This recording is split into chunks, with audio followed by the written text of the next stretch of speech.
সুপ্রিয় দর্শক শ্রোতা, কেমন আছেন সবাই?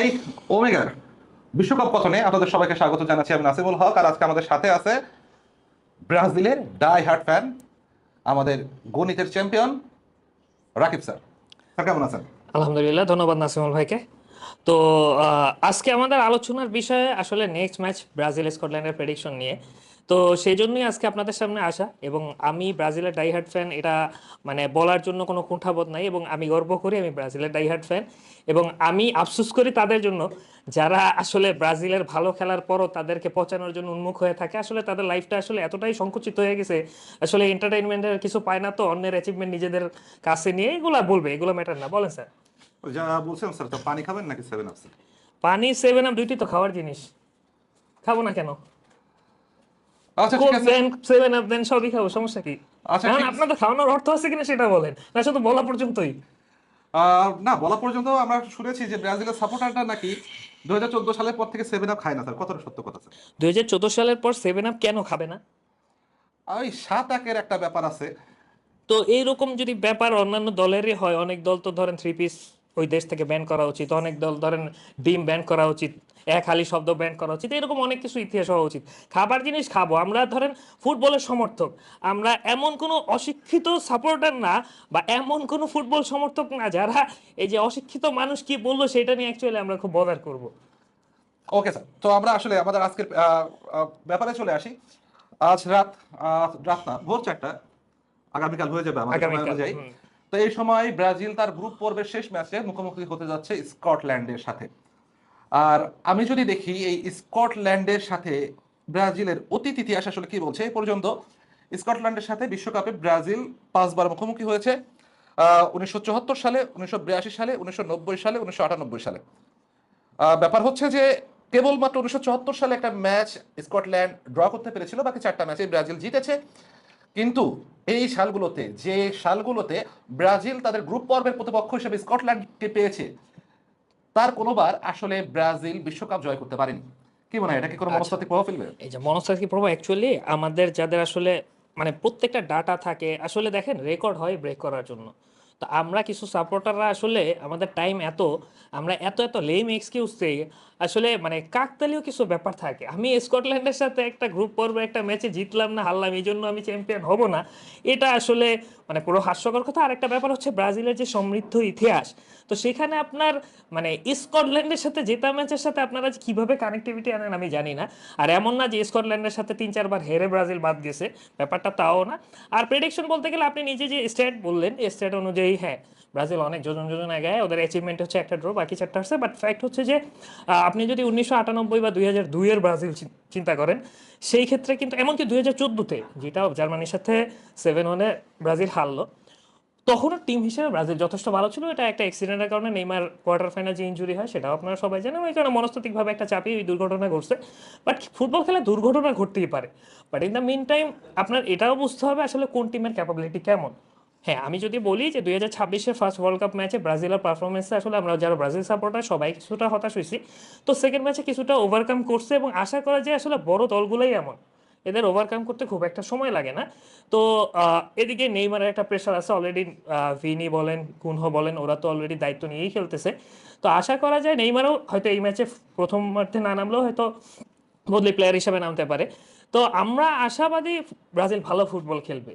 তো আমার ব্রাজিল জয় পরাজয় ম্যাটার করে না, আমরা যারা ব্রাজিলের সাপোর্টার এরা চাই ব্রাজিলের সুন্দর খেলা, যেটা আমরা উপভোগ করতে পারি। তো জয় পরাজয়ের হিসাবের থেকে ব্রাজিল ভালো খেলবে, এবং যদি ব্রাজিল ভালো খেলে সেই ক্ষেত্রে জয়ের ব্যবধানটাও ভালো মতোই হবে আশা করা যায়। এটা স্যার আসলে সবাই যারা ফুটবল প্রেমী তাদের সবারই এটা চাওয়া থাকে। ব্রাজিলের ফুটবল দর্শনই হচ্ছে জাগো বেনিতের ছন্দে খেলা, সাম্বার ছন্দে খেলা। সেই ছন্দটা কোথায় যেন শেষ কয়েক বছরে হারিয়ে গিয়েছে। আশা করি আমরা সেই ছন্দটা ফেরত পাবো, যেটা আসলে প্রতিপক্ষের জন্য দেখা একটা চোখের স্বস্তি। তবে স্যার, যে কথাটা বলছিলেন আপনি যে হচ্ছে হাইতির সাথে যে কামব্যাকটা হয়েছে, এই কামব্যাকটা আরেকটু ভালো হতে পারতো। যেমন মরক্কোর সাথে ম্যাচটা যেহেতু ড্র হয়েছে, তো এখানে গ্রুপ চ্যাম্পিয়ন রানার্স আপ নির্ধারণের ক্ষেত্রে গোল ব্যবধান কিন্তু জিডি কিন্তু একটা বেশ বড় ধরনের একটা আহ, অবদান রাখবে এখানে। প্রথম অর্ধে 3 গোল পেয়ে যাওয়ার পরে দ্বিতীয় অর্ধে আসলে গোল না করতে পারা ব্রাজিলের না আবার আফসোস হয়, কারণ গ্রুপ রানার্স আপ হলে কিন্তু তার প্রতিপক্ষ বলে বোধহয় আমার মনে হয় কঠিন হয়ে যাচ্ছে। আচ্ছা, এই ব্যাপারটা আসলে আমরা যেভাবে চিন্তা করি লাস্ট কিছুদিন ধরে আপনাদের দেখতেছি আমরা কোয়ার্টার ফাইনাল প্লে শক্তিশালী টিম, সেকেন্ড রাউন্ডে গেলে শক্তিশালী টিম। অ্যাকচুয়ালি যেই টিমগুলো আসলে চ্যাম্পিয়ন হিসেবে আসে তাদের যে মেন্টাল মানে স্টেবিলিটি থাকে আমাদের মতো দুর্বল থাকে না। যারা দল আপনি ব্রাজিল বলেন, আর্জেন্টিনা, স্পেন অথবা ফ্রান্স, জার্মানি, যারাই চ্যাম্পিয়ন হতে এসছে এরা ধরেই নিছে অপোনেন্ট যেই হবে তার সাথে জিততে হবে। তো ব্রাজিল এমন কোনো টিম না যে আমার সেকেন্ড রাউন্ডে কার সাথে খেলা পড়বে ওইটা নিয়ে ব্রাজিল বদার করে। ব্রাজিল চেয়ে ব্রাজিলের খেলাটা দিতে। আর এর আগেও বলছি প্রথম ম্যাচটা আসলে হ্যাঁ হয়তো ড্র করছে, বাট ওইখানে যদি হারতো তাও অবাক হইতাম না। ব্রাজিলের তুলনায় মরক্কো যথেষ্ট ভালো খেলছে, কিন্তু ওই যে বললাম ব্রাজিল তার চিরচেনা রূপে ফিরে আসলে ব্রাজিলের সামনে ওয়ার্ল্ডের যে কোনো টিমই আসলে দুর্বল হতে বাধ্য। আচ্ছা স্যার, এবার একটু কোচ প্রসঙ্গে আসবো। ব্রাজিলের এবার কোচ সবচেয়ে হাই প্রোফাইল কোচ বোধহয় এবার বিশ্বকাপে হ্যাঁ, ডন কার্লো আনচেলত্তি। নামের আগে ডন আঞ্চলিক, কথাটা আসলে হ্যাঁ। বলা হয়ে থাকে। তো উনি আসলে বলা হয় খুব ভালো টুর্নামেন্ট ম্যানেজার, কিন্তু ব্যাপার হচ্ছে বিশ্বকাপ ফুটবলে এবার আগের আগের থেকে আগের গুলো 7 ম্যাচের একটা টুর্নামেন্ট হতো ফাইনাল পর্যন্ত, যদি আমি হিসাব করি এবার 8 ম্যাচ হবে ফাইনাল পর্যন্ত হ্যাঁ। একটা দলের জন্য। কিন্তু এই ইউসিএল এর সফলতা, যেটা 17 মার্চের টুর্নামেন্ট হয়, সেই অভিজ্ঞতাটাকে আসলে বিশ্বকাপে কাজে লাগবে, যেখানে কিনা এর আগে কোনো দল কখনো বিদেশি কোচ নিয়ে বিশ্বকাপ জেতেনি। সেটা কি ব্রাজিল ফুটবল ফেডারেশন কোনো ভুল করলো, নাকি আমার কাছে মনে হয় এটা একটা মাস্টার স্ট্রোক? ওই যে অ্যাকচুয়ালি ব্যাপারটা হয় কি আমরা আবার ওই যে প্রিভিয়াস ডাটা আসলে ইতিহাস তো ধরেন মাত্র ফুটবলের ইতিহাস মাত্র সব মিলে এখনো ধরেন 70-80 বছরের ইতিহাস। তো এইখানে ডাটা ভিত্তিক অ্যানালাইসিস আমরা অ্যাকচুয়ালি করতে পারি না কোন দেশ কার অধীনে জিতছে হারছে। ব্যাপারটা হচ্ছে আপনি যদি ক্রিকেটের দিকে তাকান খুব কম দেশের ওই দেশের কোচ থাকে। তো ফুটবলের ব্যাপারটা হচ্ছে আপনি অ্যাজ এ টিচার আপনি মানে কোন প্রতিষ্ঠানের বা কোন দেশের এটা ম্যাটার করে না।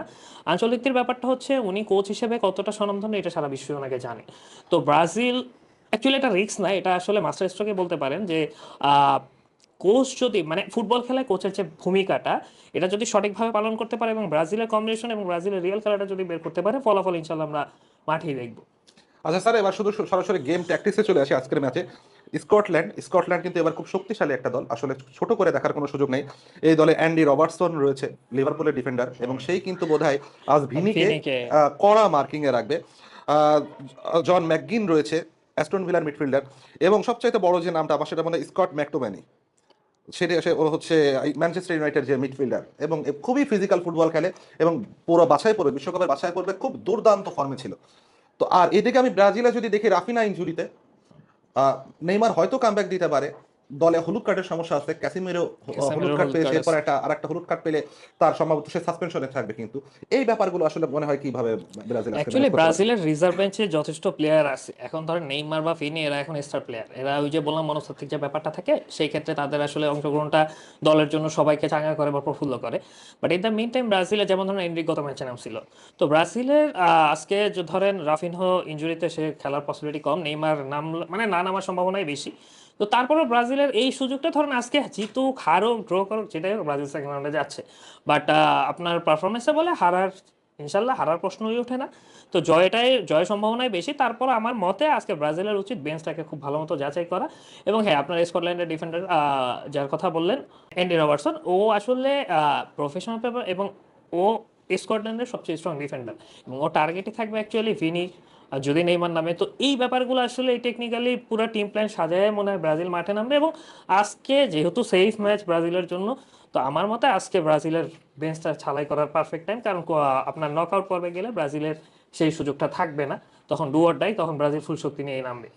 ওকে স্যার, এবার লাস্ট প্রশ্ন করবো আপনার কাছে। সেটা হলো, যদিও ফুটবল হচ্ছে মানে প্রচন্ড রকমের আনপ্রেডিক্টেবল একটা গেম, Unpredictable। প্রেডিক্ট আসলে করা যায় না, তারপরও আপনি ম্যাথের শিক্ষক, আপনার গাণিতিক প্রেডিকশন কি বলে আজকে ম্যাচের ফলাফল কি হতে পারে? আচ্ছা, প্রেডিকশন অ্যাকচুয়ালি আমরা অনেক কিছু সবসময় প্রেডিকশন তো করতে পারি। তো প্রেডিকশনে হ্যাঁ ব্রাজিল জয়, বাট স্কোরটা আসলে প্রেডিকশন করার ওই যে বললাম ব্রাজিল আসলে এখানে কিছু এই ম্যাচে এক্সপেরিমেন্টও করবে যেটা আশা করা যায়।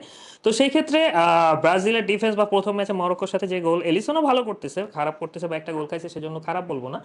তবে আমার মনে হয় আমার প্রেডিকশন বলে 3-1। 3-1 two Brazil.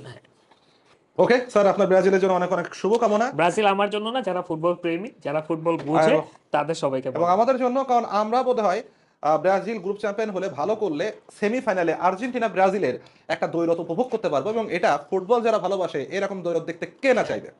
So best of luck for Brazil. ধন্যবাদ সবাইকে।